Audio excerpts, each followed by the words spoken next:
Nagarbo sa Sugbo ang usa ka state university nga milangkat sa ika-12 nga pwesto isip labing maayong eskwelahan sa Asya. Atong sayran pinaagi nining report. Ang Cebu Technological University kung CTU ang nalakip sa milandig sa 12 spot sa 15 ka mga eskwelahan nga giisip nga best higher institutions in Asia, Network Wakarili Simons. Ang CTU lang ang nakasunod nga university nga nagbase sa Sugbo.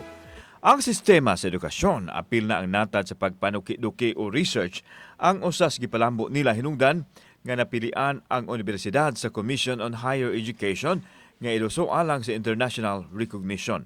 Dako gyud damgo ang CTU para sa lumulupyo ug sa mga Pilipino nga kita nga pinaagi sa edukasyon, kalidad nga edukasyon, mas mapanindot pa nato ang Pilipinas.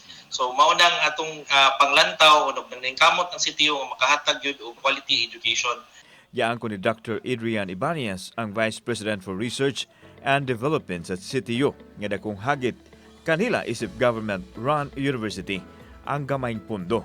Apan, wa kini mamahimong babag sa pag-umol sa ginaadman sa matinunan. Ang CTU adunay 20 kapin ka mga campus, lukop Sugbo, o kapin sa 45,000 ka mga tinunan.